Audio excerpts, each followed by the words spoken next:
The luxury store buzzed with activity as shoppers moved through the aisles of elegant displays.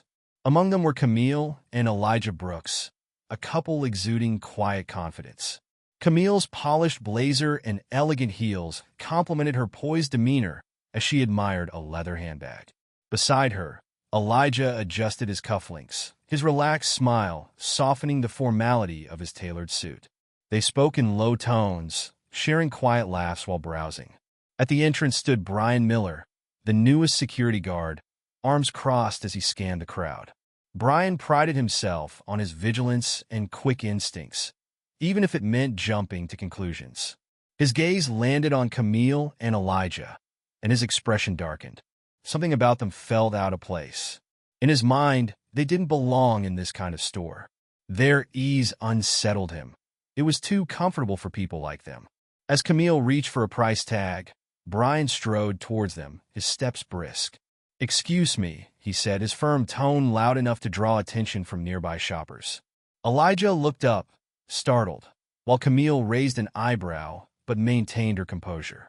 "Can I help you with something?" she asked, her voice steady. Brian folded his arms, his stance more accusatory than helpful. "This area is for customers only. If you're not planning to make a purchase, I'll have to ask you to leave." His words were less a request and more a challenge. Elijah's smile faded, replaced by a furrowed brow. Camille, unshaken, responded evenly. "We are customers. We haven't done anything wrong." Brian's lips curled into a smirk. "Look, I don't want any trouble. But people are watching, and it's better if you just leave before there's a problem." Camille's sharp eyes scanned the room, catching glimpses of others whispering and staring. Elijah's jaw tightened as he placed a hand on her shoulder, silently urging calm. "We're not causing problems," he said, his tone firm but measured. "We're just shopping like anyone else." Brian took a step closer. "I'm not going to repeat myself. Leave now, or I'll call for backup." The tension in the room thickened.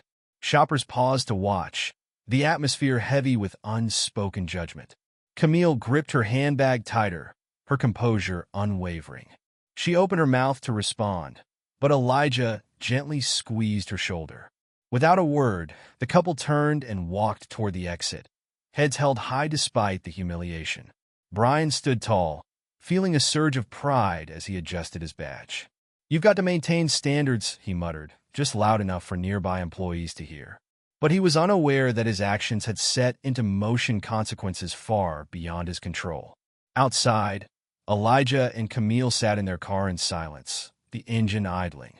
Elijah tapped the steering wheel, frustration evident in his posture. Camille sat with her hands in her lap, her silence speaking volumes. She wasn't one to let such incidents slide. "Do you think we should just let it go?" Elijah asked hesitantly, breaking the heavy quiet. "It's not like this is the first time something like this has happened." Camille turned to him, disbelief flashing in her eyes. "Let it go," she repeated, her tone calm but edged with steel. "That man humiliated us in front of everyone. We didn't do anything wrong." "I know," Elijah admitted, his voice softer now. "But people like him don't listen. What good will it do?" Camille picked up her phone and began typing. "Maybe not for us," she said, her words deliberate, "but for the next people who walk in there and get treated the same way." Her fingers moved swiftly across the screen. Elijah watched her, suspicion dawning. "Who are you texting?" "Lauren," Camille replied, not looking up. Lauren Taylor was not just a close friend, but the regional director of the department store chain. If anyone could address this, it was her. "You're serious," Elijah said, shaking his head with a faint smile. "That guard has no idea who he just messed with." Camille's phone buzzed with a response. She glanced at it and gave a small, satisfied smile. "Lauren's at the flagship store tonight," she said. "She wants to meet us." "Tonight?" Elijah raised a brow. "She doesn't waste time." "Neither do I," Camille replied, slipping her phone into her bag. "Let's go." Inside the store, Brian leaned against the security desk, scrolling through his phone. Occasionally, he glanced at the shoppers, his practiced eye scanning for anything suspicious. Lisa, a fellow employee, approached cautiously. "Brian," she began hesitantly, "don't you think that was a bit much? They weren't doing anything wrong." Brian scoffed, slipping his phone into his pocket. Come on, Lisa. You saw them. They didn't belong here. They look like they could afford half the store, Lisa said, her tone firm. They were just browsing like everyone else. It's not about how they looked, Brian retorted. It's about keeping this place professional. People pay for exclusivity, not distractions. Lisa frowned, clearly uncomfortable. I don't know, Brian. It didn't feel right. Before Brian could respond, the store manager, Richard, appeared, his expression grim. Brian, I need a word with you. Now! Brian straightened, brushing off Lisa's concerned look. What's this about? He asked casually, following Richard to the back office. Inside, Richard closed the door behind them. He leaned against the desk, arms crossed. We've got a serious problem, he said. Brian frowned, confused. What are you talking about? Richard's gaze hardened. The couple you escorted out? They filed a complaint. Do you have any idea who they are? Brian shrugged, his confidence unwavering. No clue. Just some people who didn't belong. Richard's jaw tightened. That somebody happens to be close friends with Lauren Taylor. Brian froze. The name was familiar, but he couldn't quite place it. She's someone from corporate, right? She's the regional director, Richard snapped. And she's on her way here. Right now. Brian's earlier confidence crumbled. She's not happy, Richard said, cutting him off. And you'd better have a damn good explanation for what happened. Before Brian could muster a response, the sound of footsteps echoed in the hallway. The door swung open, and Lauren Taylor entered, her composed demeanor masking the frustration simmering beneath. She glanced at Richard before fixing her gaze on Brian. You're Brian Miller, correct? Lauren's tone was calm, but carried a weight that made the air in the room heavy. Yes, ma'am, Brian stammered, straightening his posture. Lauren placed her tablet on the desk, tapping the screen as she spoke. I've been briefed about the incident. I need to hear your side of the story. Brian cleared his throat, stalling for time. I was just doing my job, he began. The couple seemed suspicious. I didn't want any disruptions. Lauren's eyebrow arched. Suspicious? How exactly were they suspicious? Brian stumbled over his words. They didn't look like they belonged here. They were lingering too long. It fell off. Lauren's lips pressed into a thin line. So, let me clarify. You removed 2 paying customers without evidence or incident because they fell off to you. Brian nodded hesitantly. Yes, ma'am. I was just trying to maintain the store's atmosphere. Lauren's gaze turned icy. Did you consider, even for a moment, that your assumptions might have been based on something other than their behavior? Perhaps something personal? Brian looked away, his face reddening. No, ma'am. Lauren sighed, turning her tablet to show surveillance footage of the couple browsing calmly. Unfortunately, the facts tell a different story. Your behavior was unprofessional and unacceptable. Richard shifted uncomfortably in his seat as Lauren continued. This isn't just about tonight. We've received other complaints about how you treat certain customers. Tonight was blatant, and there are consequences for your actions. Brian's mouth opened, but no words came out. You're dismissed from your position, effective immediately, Lauren said, her tone leaving no room for argument. Clean out your locker and leave the premises. Brian stumbled out of the office, his pride and confidence shattered, as the weight of his actions finally sank in. Brian walked down the corridor, his uniform feeling heavier with every step. The usually bustling store now seemed quiet, the buzz of activity drowned out by the pounding in his ears. Coworkers cast sidelong glances his way, some curious, others avoiding eye contact altogether. Reaching his locker, he opened it with a metallic clang that echoed down the hallway. Lisa stood nearby, pretending to adjust inventory.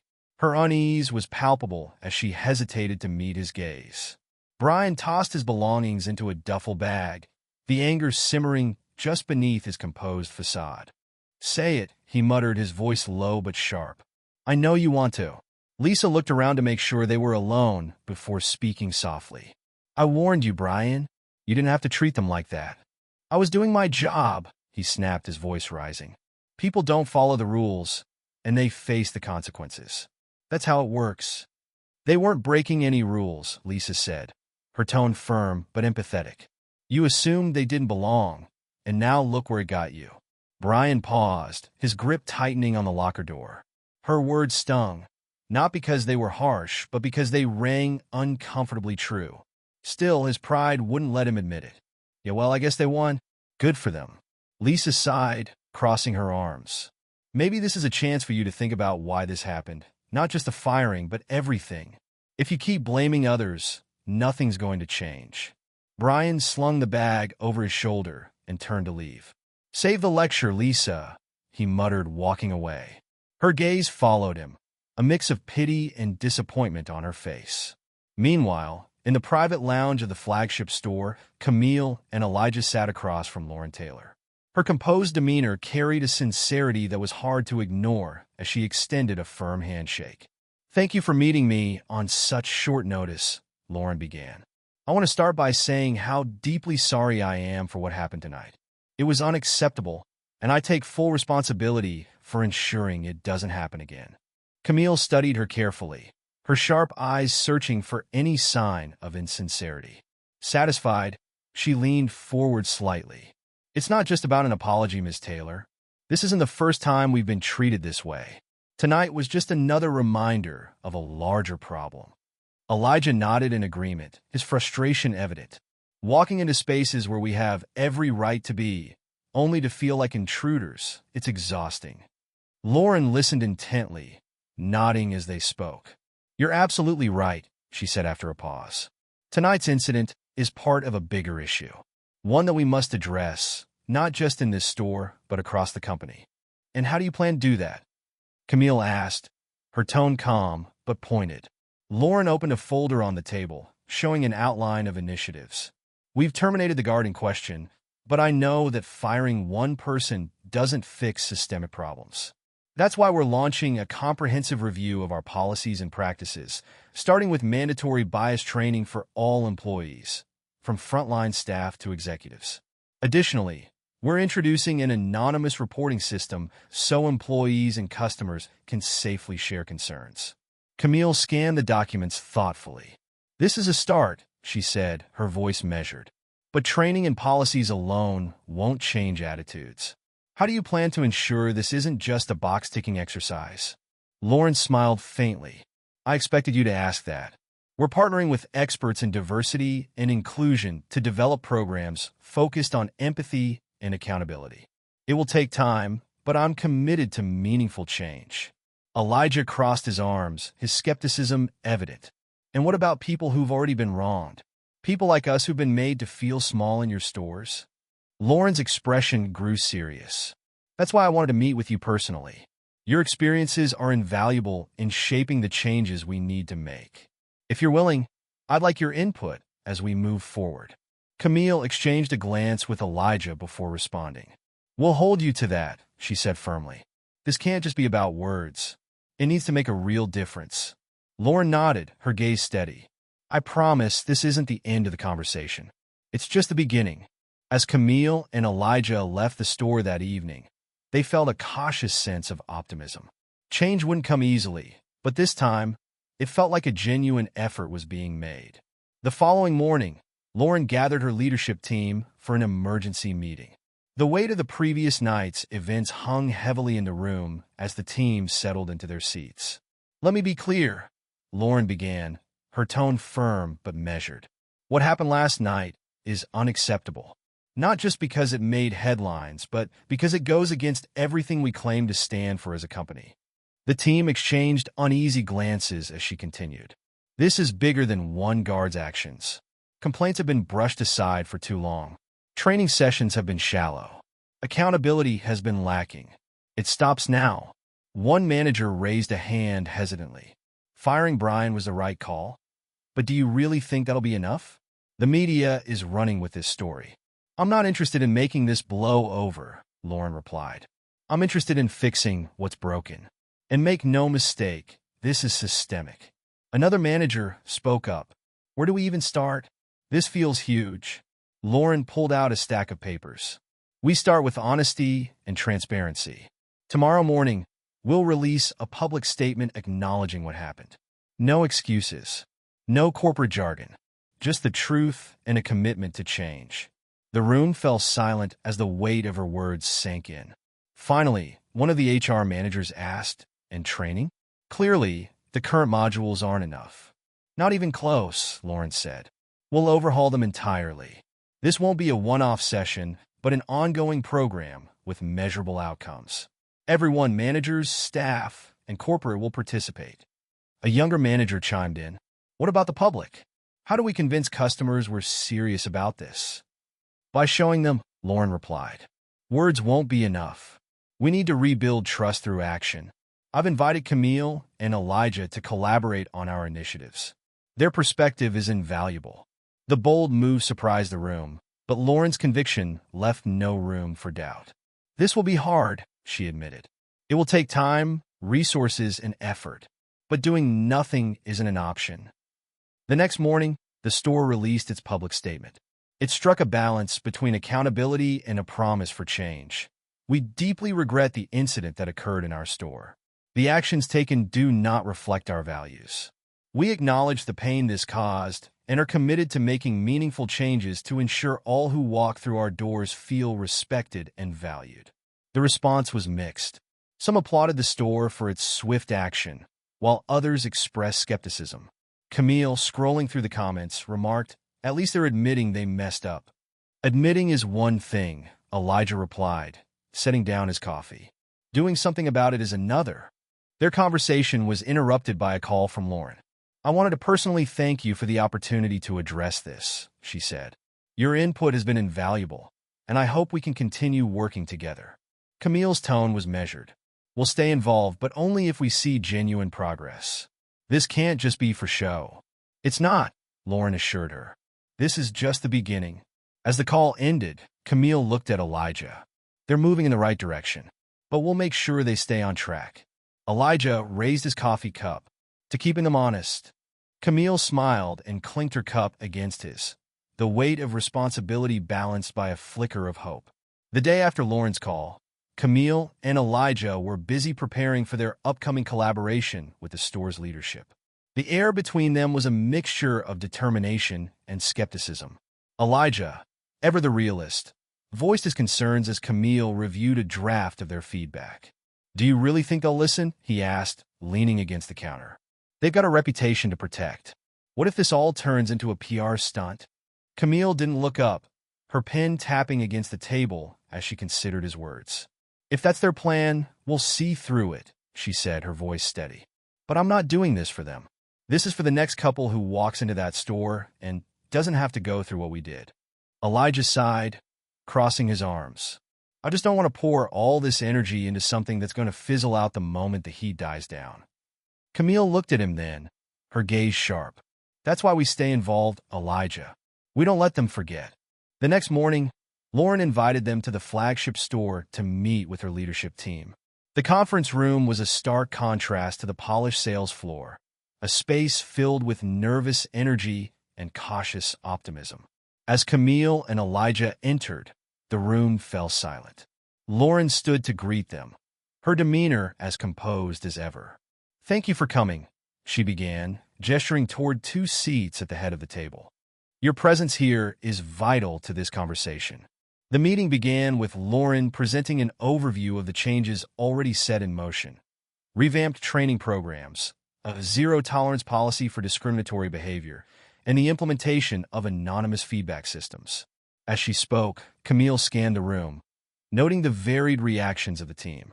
Some nodded in agreement, while others shifted uncomfortably in their seats. When Lauren finished, she turned to Camille and Elijah. "We've laid the groundwork, but we need your perspective to ensure these changes are impactful." Camille leaned forward, her voice calm but firm. "It's a good start," she said. "But let's be clear, policies and training don't mean much if the culture doesn't change.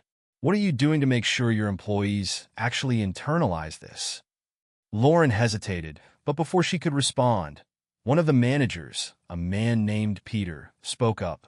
"With respect, aren't we being a little extreme here? One incident doesn't define our entire workforce." The room tensed, and Camille's gaze locked onto Peter. "One incident might not define your workforce," she said evenly, "but it defines the experience of every customer it happens to. How many more incidents are happening that you're not aware of because people don't feel safe speaking up?"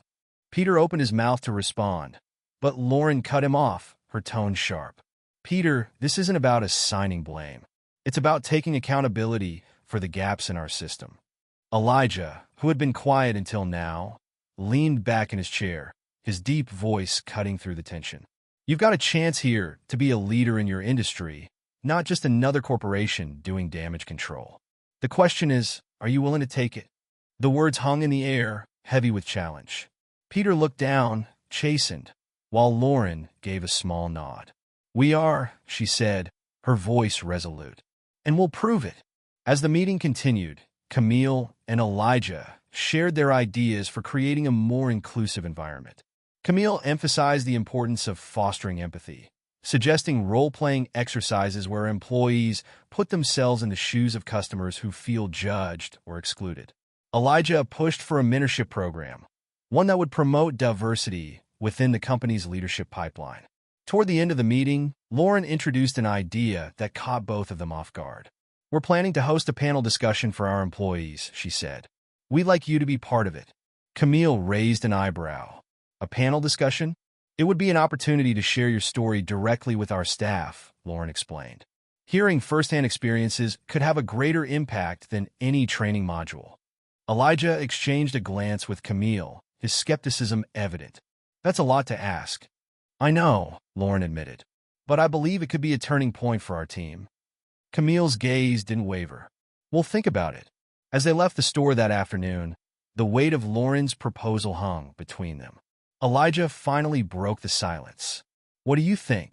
I think she's serious about making changes, Camille said slowly. But this kind of thing, it's personal. It's not easy to stand up there and relive it. No, it's not, Elijah agreed.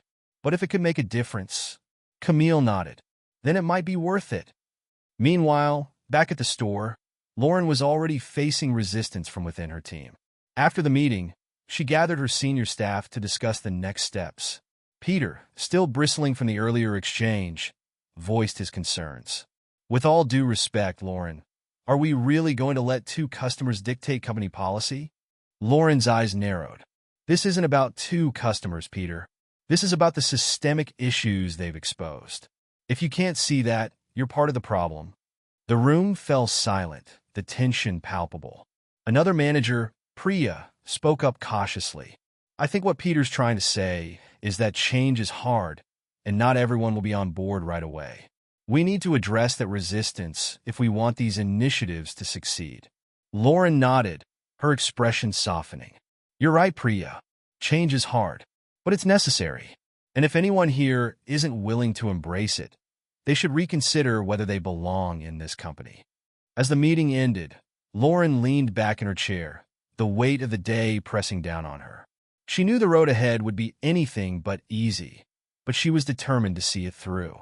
This wasn't just about salvaging the store's reputation. It was about building something better, and she wouldn't let anything stand in her way.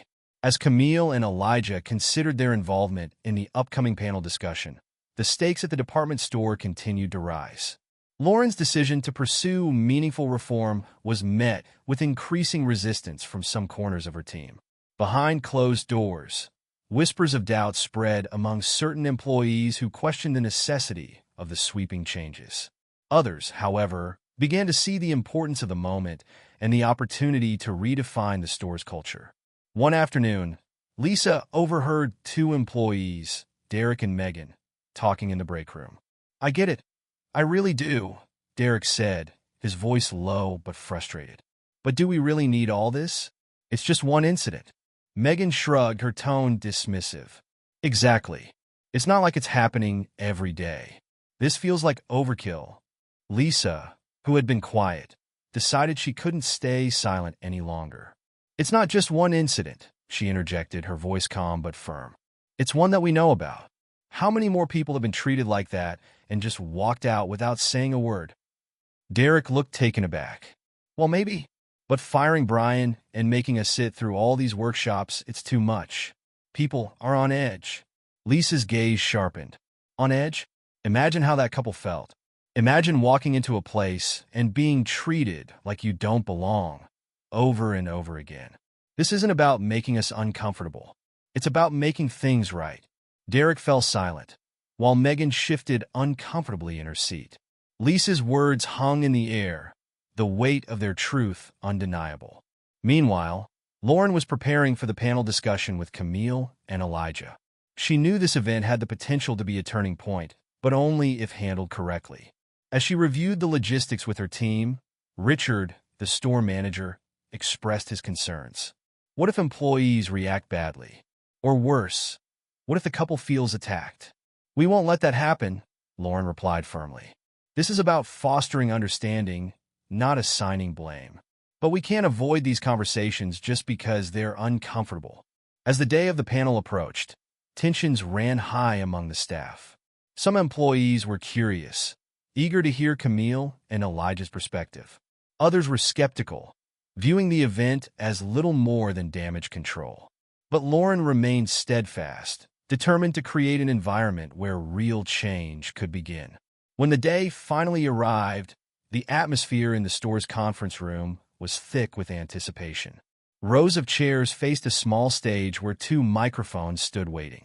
Employees filled the seats, their expressions ranging from curiosity to apprehension. At the back of the room, Derek and Megan sat together, their whispered conversation falling silent as Lauren took the stage. "Thank you all for being here," she began, her voice steady but tinged with emotion. "Today's discussion is about more than one incident. It's about how we see each other, how we treat each other, and how we can do better."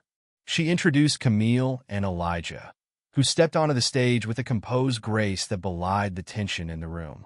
As they took their seats, Lauren's voice softened.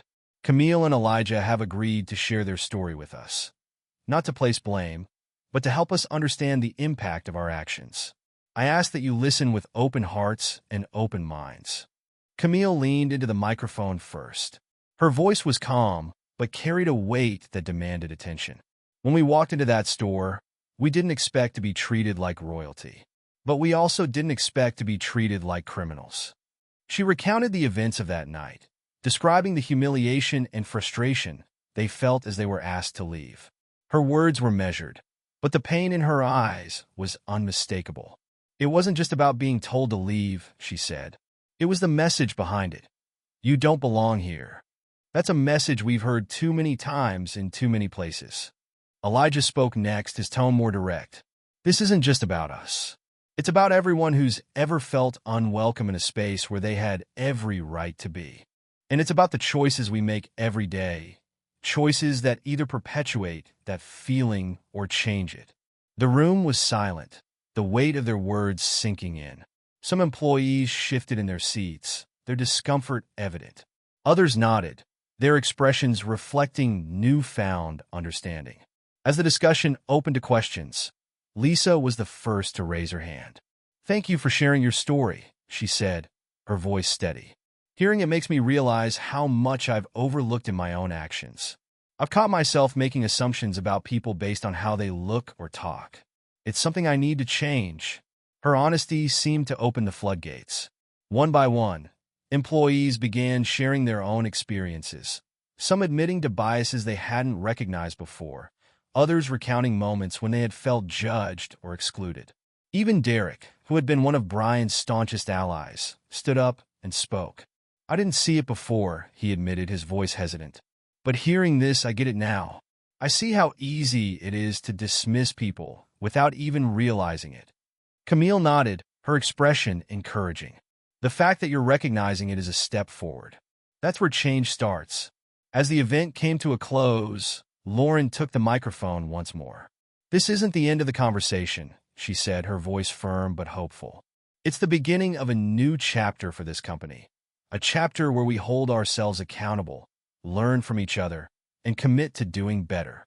The room erupted in applause, a mix of respect for Camille and Elijah's courage and appreciation for the honesty that had filled the space. As employees filed out, the atmosphere felt lighter, as though a barrier had been broken. Afterward, Lauren approached Camille and Elijah, her expression sincere.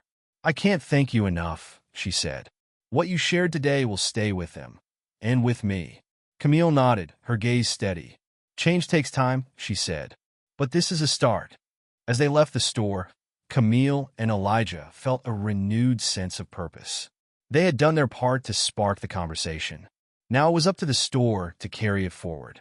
What they didn't know was that the ripples of their actions were already spreading, setting the stage for transformations no one could have predicted. As the panel discussion faded into the rear view, the department store found itself in a delicate balancing act. The seeds of change had been planted, but the soil was rocky, and not everyone was ready to nurture what had begun. For Lauren, the following days were a whirlwind of action, resistance, and unexpected developments. The anonymous feedback initiative started producing results almost immediately. Comments from employees ranged from cautiously optimistic to downright defiant.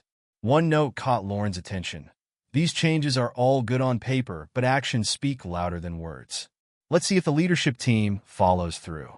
She read another, and her brow furrowed. Some of us feel like we're being punished for something we didn't do. It's not fair to turn this into a witch hunt. Lauren leaned back in her chair, knowing that this sentiment could derail their progress if not addressed. Meanwhile, Camille and Elijah had returned to their lives, but remained vigilant. Camille had started a journal, jotting down her reflections on the store's efforts and tracking the progress she saw. Elijah, ever the skeptic, monitored the media coverage and customer reviews with the same tenacity he brought to his work. One afternoon, as they sat on their couch, Elijah looked up from his tablet. "Have you seen this?" he asked, passing it to Camille. The screen displayed a headline: "Department Store Grapples with Employee Resentment Amid Inclusivity Push." Below it, an article detailed complaints from anonymous employees who felt the new initiatives were overly burdensome. Camille frowned, scrolling through the piece. "This isn't surprising," she said. "Change is uncomfortable, but they can't afford to let this narrative take over." Elijah nodded. "Lauren's walking a tightrope. She needs to get ahead of this." At the store, Lauren was already facing the fallout. During a staff meeting, tensions boiled over. "This feels like a blame game," Peter said, his arms crossed. "We're all being lumped in with one bad apple." Lisa, sitting near the front, raised her hand. "With respect, Peter, this isn't about blame. It's about accountability. If you're uncomfortable, maybe that's because there's something you need to examine." Peter bristled, his face flushing. "Easy for you to say. Some of us have been here for years without a single complaint." Lauren stepped in, her voice firm. "This isn't about pointing fingers. It's about recognizing the gaps in our culture and fixing them. If we want to be proud of where we work, we have to do the work." The room quieted, but the undercurrent of tension remained. Lauren knew she needed to pivot. After the meeting, she called Camille. "I need your advice," Lauren said, her voice betraying the weight of her responsibilities. "We're facing pushback, and I want to handle it the right way." Camille didn't hesitate. "You need to tell the truth. If there's resistance, address it head on. People need to see that this isn't about punishment. It's about progress." Lauren considered her words carefully. "Would you be willing to come back to talk to some of the employees who are struggling with this?" Camille hesitated, glancing at Elijah. "I'll think about it," she said, "but only if it's clear that this isn't just about optics." "It's not," Lauren assured her. "This has to work, and I need your help to make it happen." Days later, Camille and Elijah found themselves back at the store, this time for a smaller, more intimate gathering with employees who had expressed concerns. Among them was Derek, who had been wrestling with his own role in the fallout. As the group settled in, Lauren introduced Camille and Elijah. "This is an open conversation," she said, "a chance for us to listen and learn from each other." Camille began by acknowledging the difficulty of the moment. "I know this isn't easy for anyone," she said. "Change never is, but the only way forward is through." Derek shifted in his seat, his discomfort evident. "I'll be honest," he said, his voice hesitant. "At first, I didn't think all of this was necessary. I thought we were overreacting. But hearing your story made me realize how much I've overlooked." Camille nodded, her expression encouraging. "Recognizing that is a big step," she said. "But it's only the beginning. The real work is in what you do next."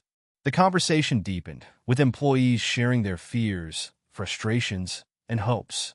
Lisa spoke about the importance of empathy, recounting a moment when she had stepped in to help a struggling customer. Derek, emboldened by her honesty, admitted to moments when he had failed to do the same. As the session came to a close, Lauren addressed the group. "This isn't about being perfect," she said. "It's about progress. And it's about making sure that everyone who walks through our doors, employees and customers alike, feels valued and respected." The room was quiet as her words sank in. For the first time, Lauren felt a glimmer of hope that the resistance was softening. But just as the store began to find its footing, an unexpected twist threatened to upend everything. One evening, Lauren received an email from an anonymous sender. The subject line read, "You're only seeing half the picture." Inside was a link to a video. Lauren clicked it, her stomach tightening as the footage played. It was a recording of Brian, the security guard who had been fired, speaking at what appeared to be a community meeting. "I was made a scapegoat," he said, his voice bitter. "The company doesn't care about justice. They care about saving face. They threw me under the bus to protect their image." The audience murmured in agreement as Brian continued. If they really wanted change, they'd start at the top. But they won't because the people in charge don't want to look in the mirror. Lauren's heart raced as the video ended. This was a new challenge, one she hadn't anticipated. She knew the backlash could reignite tensions and undermine everything they had worked for. She picked up the phone and called Camille. "We have a problem," she said, "and I need your help." Lauren's hands trembled slightly as she ended the call with Camille, her mind racing through the implications of the video. She replayed Brian's words in her head. "They don't want to look in the mirror." It wasn't just the accusation that stung. It was the grain of truth buried within it. She knew the store's leadership had long relied on surface-level fixes to address deeper cultural issues, and now their inaction was coming back to haunt them. Camille and Elijah arrived at Lauren's office the next morning, their expressions a mix of concern and determination. Camille placed her bag on the chair and got straight to the point. "Let me guess. The video is gaining traction." Lauren nodded, her face pale. "It's already been shared over 1,000 times. Employees are talking about it, customers are starting to notice, and if the media picks it up, we'll be in real trouble." Elijah crossed his arms, his brow furrowed. "So, what's your plan? Because if you think you can sweep this under the rug, you're already losing." Lauren sighed heavily. "I don't want to sweep it under the rug, but I need to address it carefully. If I respond too aggressively, it'll look like I'm trying to silence him. If I say nothing, it'll confirm his claims." Camille leaned forward, her tone sharp but not unkind. "Then tell the truth. Acknowledge the mistakes, own up to the gaps in your system, and make it clear how you're fixing them. People don't expect perfection, Lauren. They expect honesty." Elijah added, "And maybe it's time to look at your leadership team more closely. If Brian's calling out the people at the top, there's probably a reason." Lauren looked at them both, the weight of their words pressing down on her. "You're right," she said finally. "But if I'm going to do this, I need to be all in.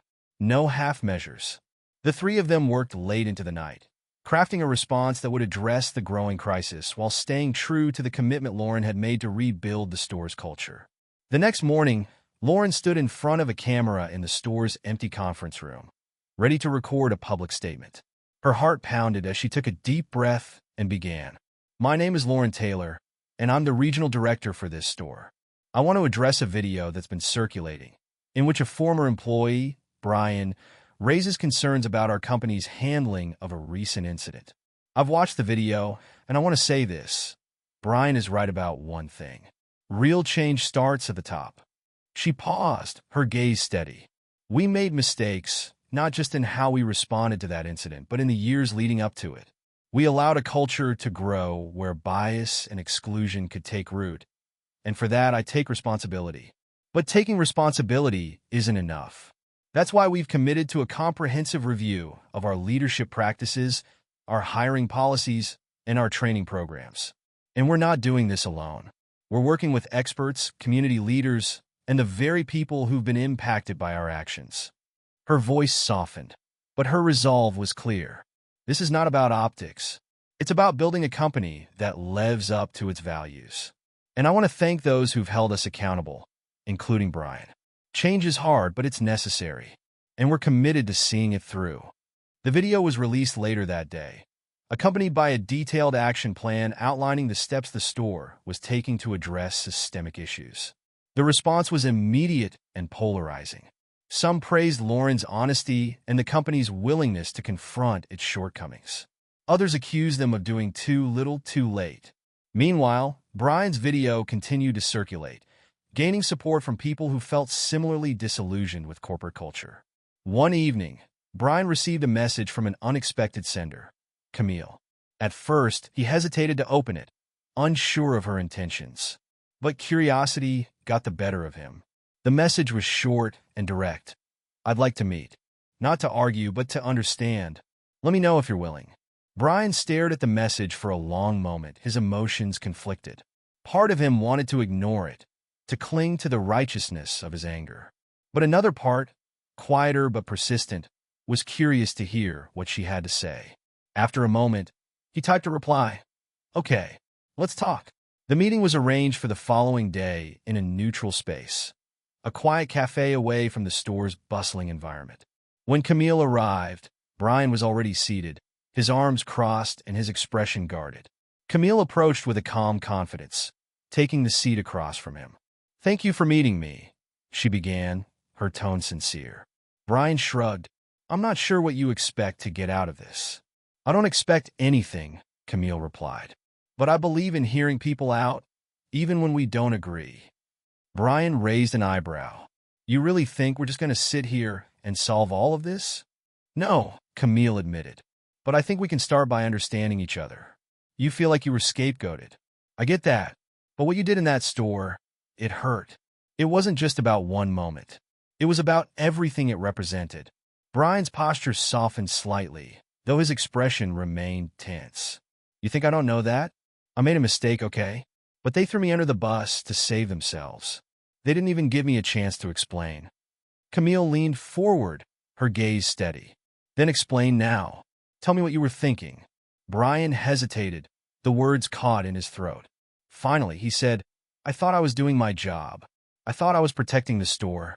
But looking back, maybe I let my assumptions cloud my judgment." Camille nodded, her voice soft but firm. "That's what this whole thing is about, Brian. It's not just about one mistake. It's about the system that taught you those assumptions were okay." Brian fell silent, his eyes downcast. For the first time, he looked less like the defiant figure in the video and more like someone grappling with the weight of their actions. After a long pause, he looked up. "Do you really think any of this is going to change anything?" "I think it can," Camille said. "But only if people like you and me are willing to do the work." Their conversation continued, weaving through moments of tension, reflection, and cautious understanding. By the time they parted ways, neither of them felt like the issue was resolved, but they both knew they had taken an important step forward. Back at the store, Lauren was already working on the next phase of her plan. She had enlisted the help of an external consultant to conduct an audit of the company's practices and had begun assembling a task force to oversee the implementation of their new initiatives. Among the members of the task force were Lisa, Derek, and, surprisingly, Brian, who had agreed to participate after his meeting with Camille. The inclusion of Brian in the process was met with mixed reactions. Some employees saw it as a gesture of goodwill, while others viewed it as a risky move that could backfire. Lauren knew it was a gamble, but she believed it was worth taking. As the weeks went on, the task force became a microcosm of the larger changes happening within the store. Members clashed over priorities, debated the best course of action, and struggled to find common ground. But they also learned from each other, challenging their assumptions and growing in ways they hadn't expected. One day, during a particularly heated discussion, Brian spoke up. "I know I'm the last person anyone here wants to hear from," he said, his voice steady but tinged with regret. "But if there's one thing I've learned, it's that change doesn't happen when we're comfortable. It happens when we're willing to admit we were wrong and do better." The room fell silent, Brian's words resonating in a way no one had anticipated. For the first time, it felt like the team was truly united in their mission. Outside the conference room, Lauren watched through the glass, a small smile tugging at her lips. She knew the road ahead would still be filled with challenges, but for the first time, she felt confident they were heading in the right direction. As weeks turned into months, the department store began to transform. though not without turbulence. The task force meetings became the heartbeat of the change, each session a crucible where ideas clashed and emotions ran high. It wasn't smooth or easy. Progress rarely is, but slowly, the store's culture began to shift. One evening, as Lauren walked through the store after hours, she paused in front of the customer feedback kiosk near the entrance.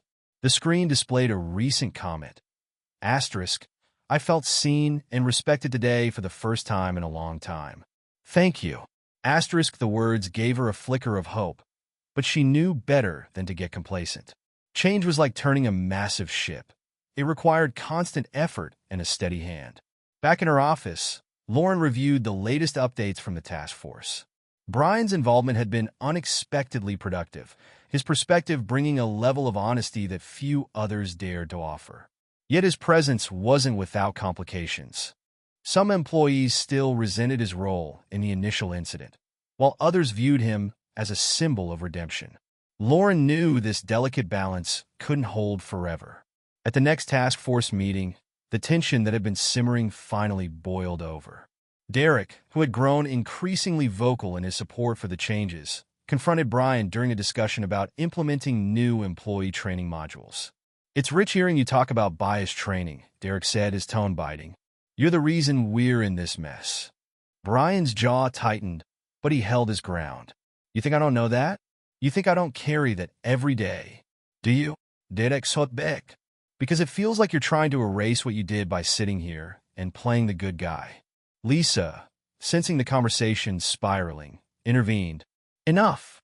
We're not here to rehash the past. We're here to fix it. Brian took a deep breath, his voice steady but laced with frustration. I'm not trying to erase anything, Derek. I'm trying to make sure no one else makes the same mistakes I did. The room fell silent, the weight of his words hanging in the air. Lauren, who had been observing from the back, stepped forward. This is exactly why these conversations are so hard, she said. Because they force us to face things we'd rather avoid.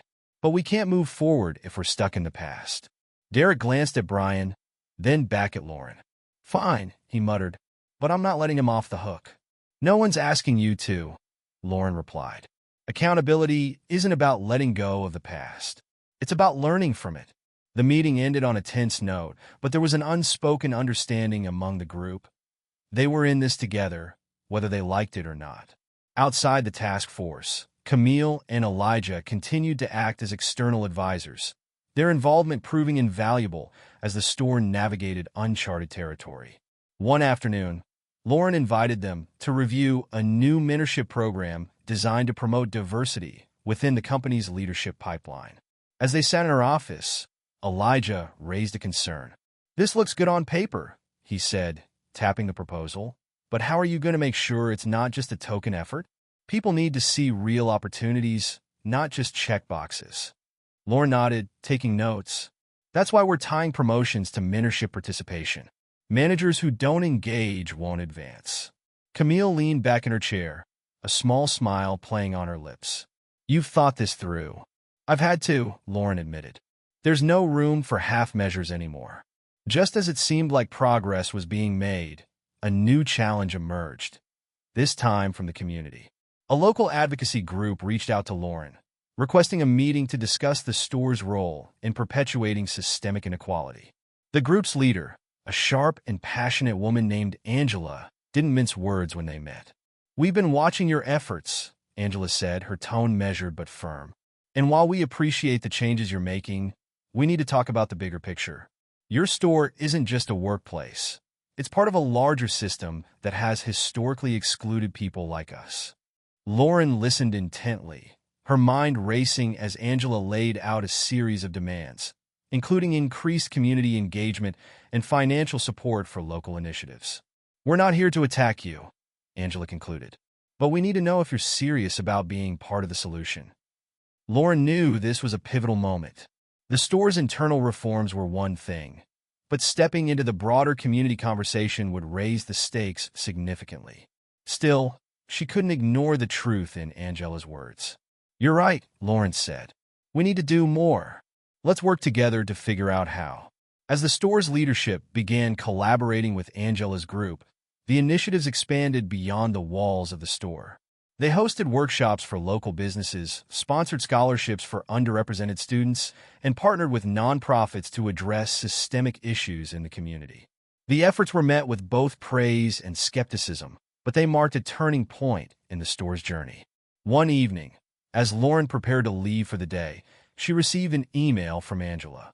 The subject line read, "You're making a difference." Inside was a simple message, "Keep going. This is just the beginning." Lauren closed her laptop, a sense of quiet determination settling over her. She knew there were still countless obstacles ahead, but for the first time, she felt like they were on the right path, not just as a company, but as a community. In the weeks that followed, the changes began to ripple outward. Customers noticed a difference in how they were treated. Employees felt more empowered to speak up. Even Derek, who had been one of the harshest critics, started to soften. During a break-room conversation with Lisa, he admitted, "I didn't think any of this would matter. But it's starting to." Lisa smiled, a rare moment of levity breaking through. "Told you. Change doesn't happen overnight, but it happens." Meanwhile, Camille and Elijah continued to keep a close eye on the store's progress. One evening, as they reviewed the latest updates, Elijah turned to Camille. "Do you think we've done enough?" Camille considered the question carefully. "I think we've done what we can. Now it's up to them to keep it going." Elijah nodded, a small smile tugging at the corner of his mouth. "You know, you were right about Lauren. She's the real deal." Camille smirked. "Told you."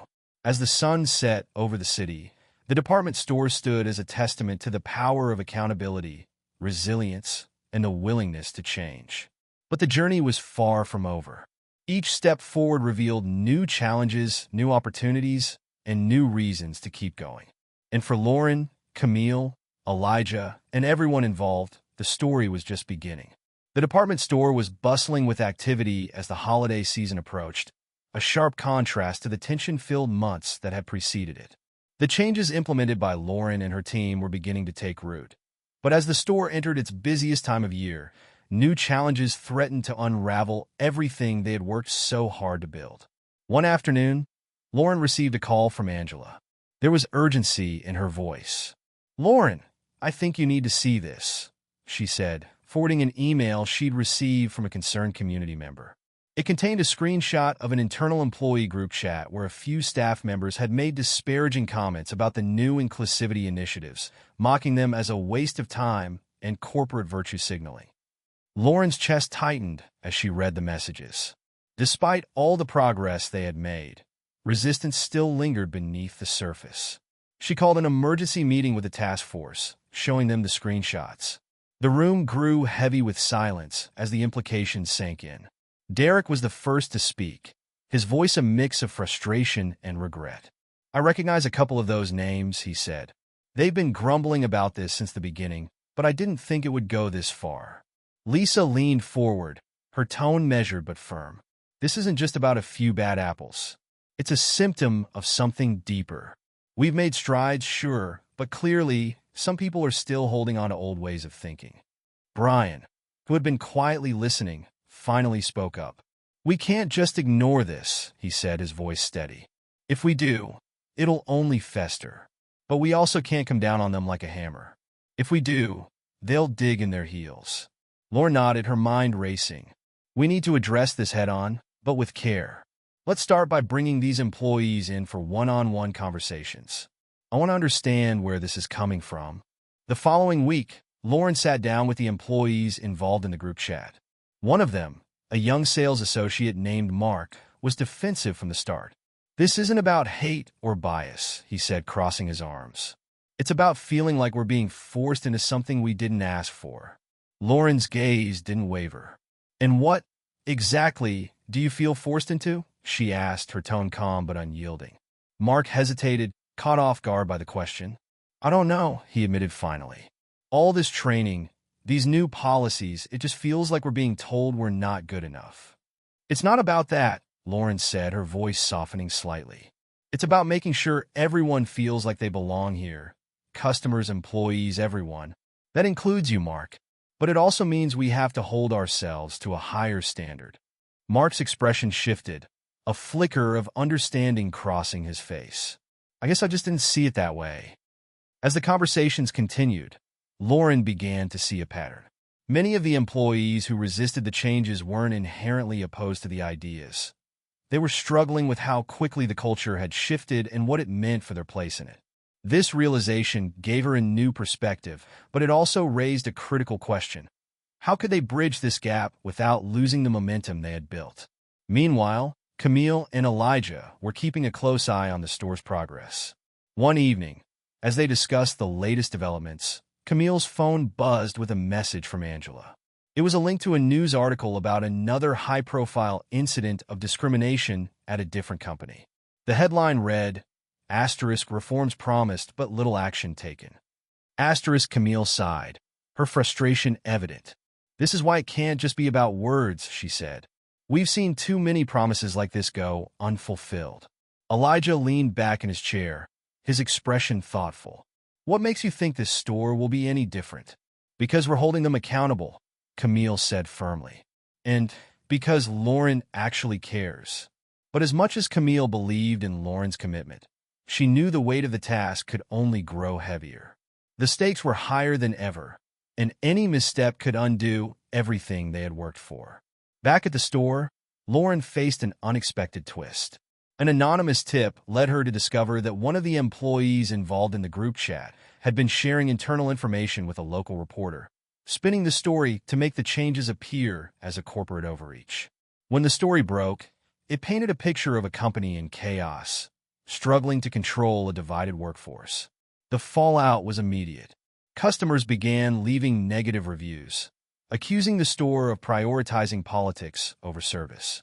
Employees who had been on the fence about the changes now found themselves questioning whether the reforms were worth the backlash. And Lauren, who had spent months rebuilding trust, found herself back at square one. In a desperate bid to regain control, Lauren called an all-hands meeting. The atmosphere was tense as employees filled the conference room, their expressions a mix of curiosity, frustration, and exhaustion. Lauren stood at the front, her usual composure replaced by a raw vulnerability. "I know you're all wondering what's going on," she began, her voice steady despite the weight of the moment. "And I want to be honest with you. This isn't easy for any of us, but change never is."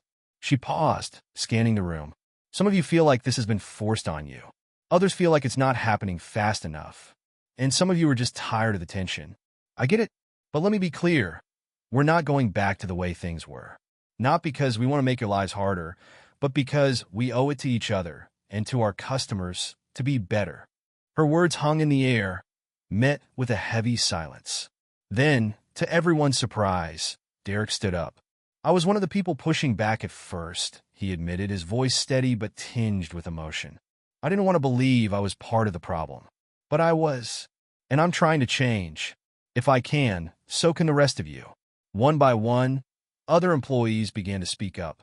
Lisa shared a story about how the training had changed the way she interacted with customers. Brian admitted that being part of the task force had forced him to confront his own biases. Even Mark, who had been one of the most vocal critics, raised his hand. "I still don't agree with everything," he said, "but I'm starting to see why it matters." By the end of the meeting, the room felt different, lighter, more unified. It wasn't perfect, but it was a start. And for Lauren, that was enough. As the employees filed out, Camille and Elijah, who had been observing from the back, approached Lauren. "You handled that well," Camille said. "Thanks," Lauren replied, her exhaustion evident. "But this isn't over." "No," Elijah agreed. "But you're still in the fight. That's what matters." And as the store prepared for the challenges yet to come, everyone involved knew the journey was far from over. But for the first time in a long time, they also knew they weren't walking it alone. As the dust settled from the all-hands meeting, Lauren felt a brief but fleeting sense of relief. The team had rallied, albeit tenuously, around the shared understanding that change was inevitable.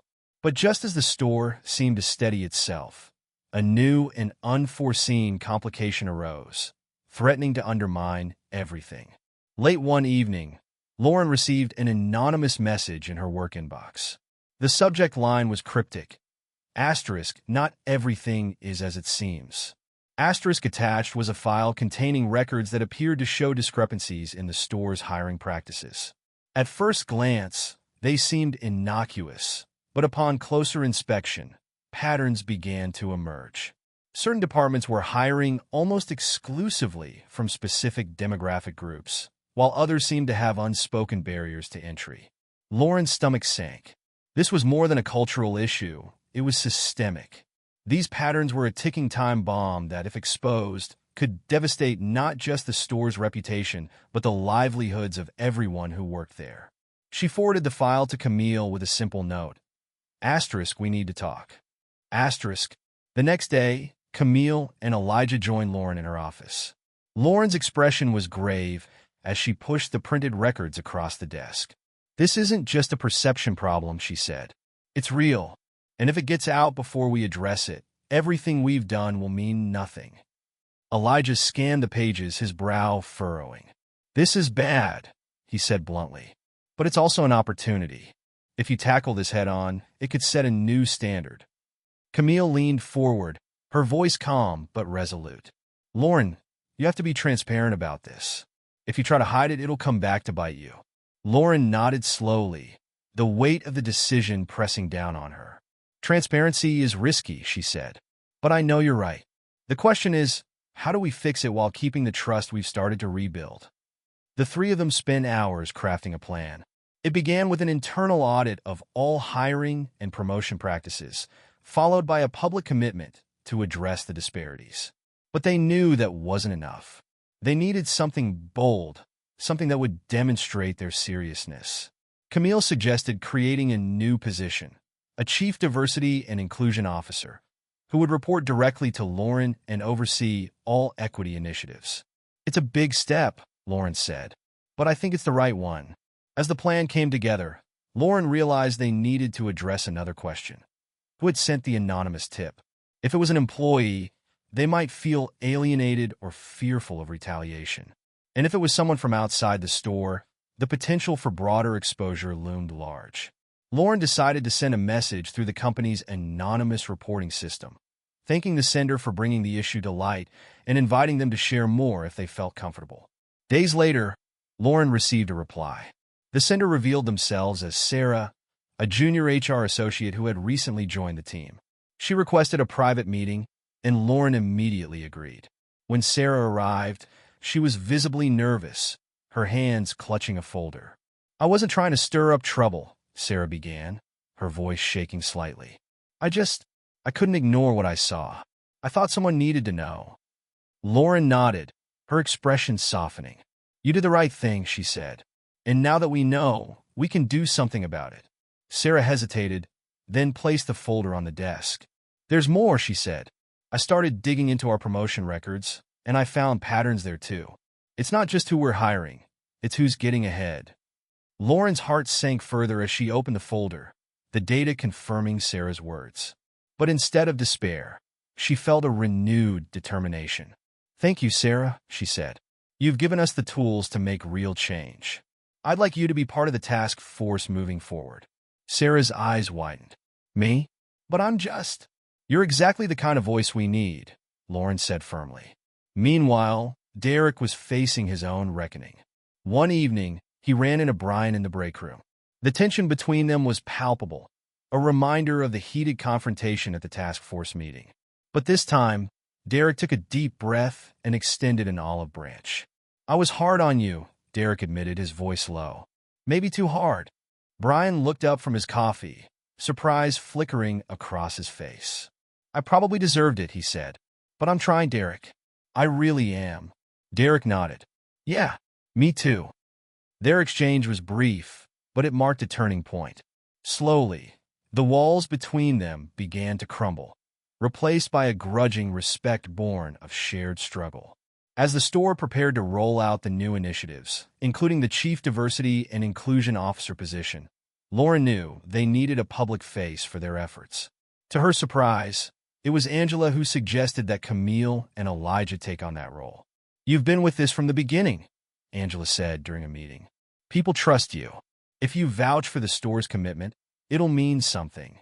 Camille and Elijah were hesitant at first, wary of being seen as corporate spokespeople. But after much deliberation, they agreed, with one condition. They would have full access to monitor and report on the store's progress. When the announcement was made, it generated a wave of attention. Some hailed it as a bold step forward, while others dismissed it as a PR stunt. But Lauren, Camille, and Elijah stayed focused on the work, knowing that true change wouldn't be measured in headlines, but in the lived experiences of employees and customers. The holiday season came and went, and by the time the new year arrived, the store was beginning to feel like a different place. The mentorship program was thriving. The diversity officer had already identified key areas for improvement, and employee feedback was more positive than ever. Even Derek, who had once been the loudest voice of dissent, found himself defending the changes during a heated discussion with a skeptical coworker. "You don't have to like it," Derek said, "but you can't deny it's making a difference." But just as things seemed to be stabilizing, a new challenge emerged, this time from an external source. A former executive who had left the company years ago resurfaced, claiming to have evidence that the store's leadership had knowingly ignored issues of bias long before the incident with Camille and Elijah. The allegations threatened to reignite old tensions and cast doubt on the progress that had been made. Lauren called an emergency meeting with Camille, Elijah, and Angela to discuss their next move. "We can't afford to let this derail us," she said. "But we also can't ignore it." Angela leaned back in her chair, her expression thoughtful. "This could be an opportunity," she said. "If the allegations are true, addressing them head-on would show just how committed you are to transparency." Elijah nodded. "But if they're false, you need to be ready to fight back. Either way, you can't stay silent." Lauren took a deep breath, the weight of the decision pressing down on her. She knew the road ahead would be fraught with challenges, but she also knew she wasn't walking it alone. Together, they would face whatever came next, determined to see their mission through to the end. Lauren sat in her office, the weight of the latest allegations bearing down on her. The former executive's claims had sparked a media frenzy, and reporters were already calling for statements. The accusations painted a damning picture. A leadership team that had turned a blind eye to systemic bias for years, prioritizing profits over accountability. For Lauren, the timing couldn't have been worse. Just as the store was beginning to rebuild trust, this revelation threatened to tear it all down. The next task force meeting was tense. Derek leaned forward, his brow furrowed. "How much of this is true?" he asked, his voice low but pointed. "Because if there's even a shred of truth, we're fighting a losing battle." Brian, sitting across the table, nodded in agreement. "If leadership knew and didn't act, how are we supposed to believe anything will really change now?" Lauren held up her hand, silencing the murmurs around the table. "I've already started digging into these claims," she said, her tone firm but laced with exhaustion. "I won't sugarcoat it. There are gaps in our records. But this isn't just about uncovering the past. It's about proving that we're not that company anymore." Camille, who had been listening quietly, spoke up. "It's not just about what you uncover," she said. "It's about how you handle it. If you try to sweep this under the rug, you'll lose everything you've built. Transparency is your only option." Elijah chimed in, his voice calm but resolute. "And if you find evidence that implicates current leaders, what then?" Lauren paused, the question hanging in the air like a weight. "Then we act," she said finally, "no matter what it costs." Over the next few days, Lauren worked tirelessly with Angela and Sarah to conduct a thorough investigation. The findings were a mixed bag. While some of the claims were exaggerated, others were undeniably true. Records revealed that certain managers had ignored complaints of discrimination, and in some cases, those managers were still employed at the store. When Lauren presented her findings to the task force, the room fell silent. Lisa broke the tension, her voice trembling with both anger and resolve. "We can't just let this slide. If those people are still here, they're part of the problem." Derek nodded, his expression hard. "This isn't just about firing a few bad apples. It's about showing everyone, employees, customers, the community, that we mean what we say." Lauren agreed, but she knew the next step would be the hardest yet. She scheduled a meeting with the implicated managers, preparing to confront them with the evidence.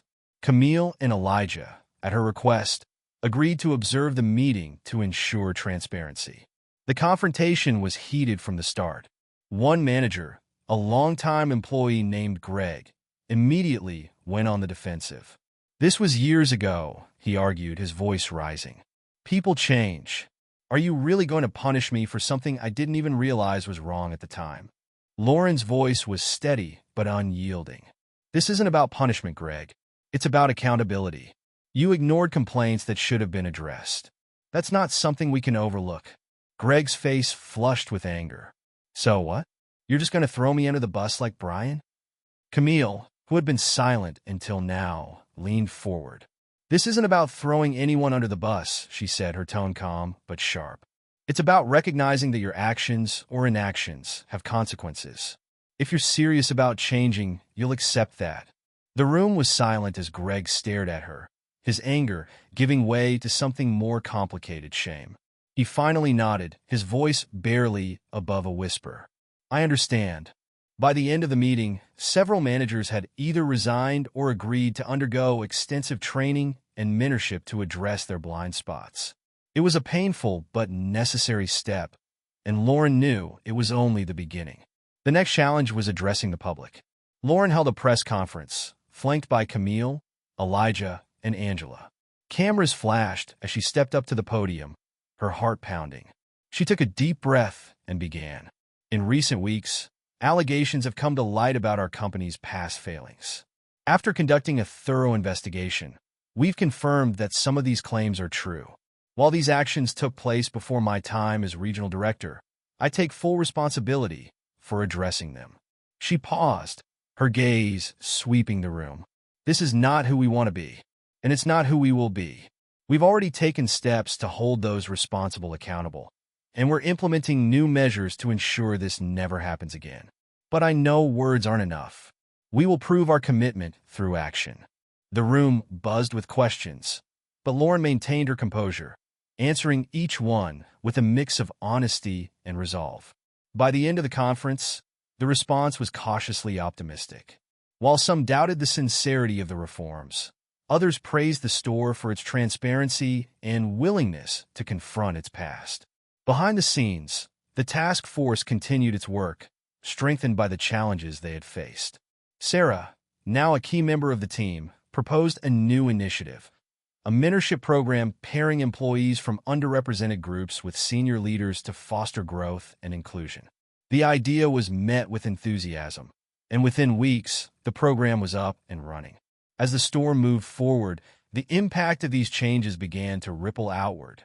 Customers noticed the difference, employees felt more valued, and the community began to see the store as a genuine ally. Even Greg, who had once been one of the most resistant managers, began to embrace the new culture, becoming an unexpected advocate for the reforms. One evening, as Lauren walked through the store, she saw Greg helping a junior employee who was struggling to restock a shelf. The sight brought a small but genuine smile to her face.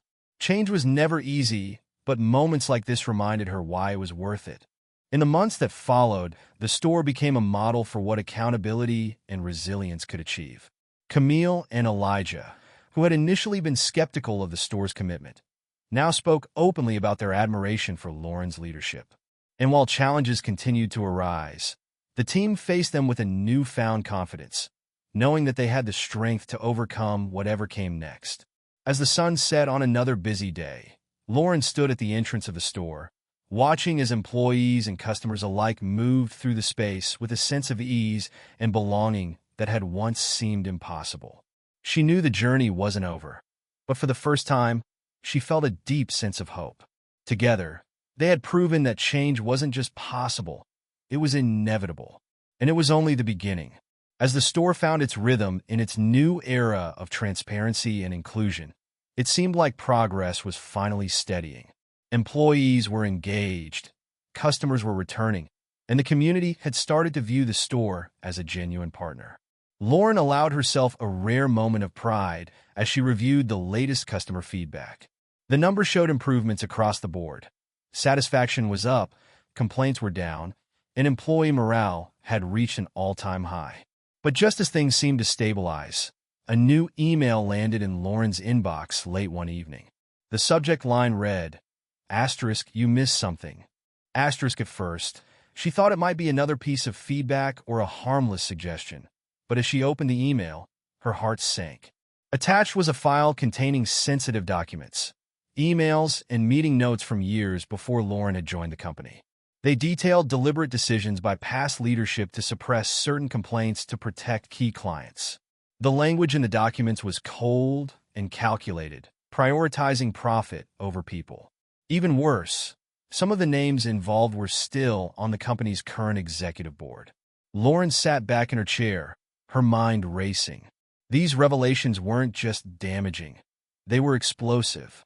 If they became public, they wouldn't just tarnish the store's reputation. They could take the entire company down. She immediately called Camille and Elijah, asking them to come to her office. When they arrived, she slid the documents across the table. Camille's eyes widened as she read through them, while Elijah let out a low whistle. This is bad," Elijah said, breaking the heavy silence. "This goes way beyond the store."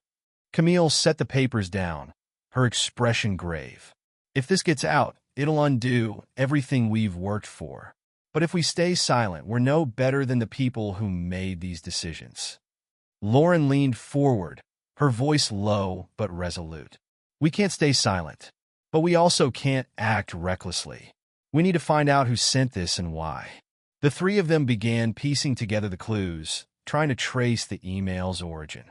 Meanwhile, Lauren discreetly reached out to Angela, sharing the documents and asking for her advice. Angela's response was swift and clear. "The truth always comes out. Better it comes from you." But as Lauren prepared to take action, strange things began happening. A reporter from a major outlet reached out to her directly, asking pointed questions about the store's history. Anonymous comments began appearing online, suggesting that the store's transformation was a facade. And then, one evening, Lauren received a cryptic text message from an unknown number. Asterisk, "Some things are better left buried." Asterisk, the message sent a chill down her spine.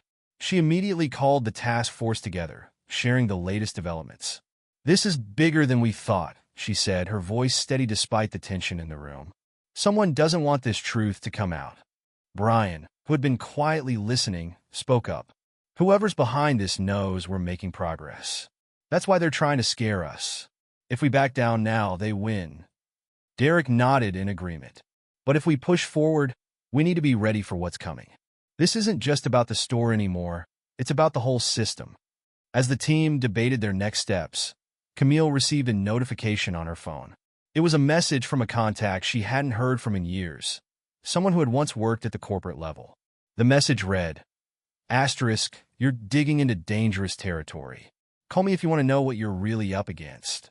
Asterisk, Camille hesitated, her mind racing. She shared the message with the group, and Lauren's expression darkened. "We're not just fighting for this store anymore," Lauren said. "We're fighting for everyone who's ever been silenced or overlooked. But we need to be smart about this." The room fell silent as the weight of her words settled over them. Finally, Lisa broke the silence. "So what do we do?" Lauren looked around the table, her resolve clear. "We keep going. No matter how hard it gets, we keep going." But as they left the meeting, Lauren couldn't shake the feeling that they were about to uncover something even bigger than they'd imagined. Something that could change everything, not just for the store, but for the entire industry. That night, as Lauren sat alone in her office, she stared at the documents on her desk, the phone number on Camille's screen, and the growing storm outside her window. She knew they were on the brink of something monumental, but she also knew the fight was far from over. Taking a deep breath, she whispered to herself, "This is just the beginning." And it was. To everyone watching, what do you think will happen next? What secrets are waiting to be uncovered? And who will stand in the way of the truth? Share your thoughts in the comments below, and let us know how you feel about the journey so far. Don't forget to share this video with your friends and family, and subscribe to the channel to make sure you don't miss what happens next. Because trust me, the story is only getting started.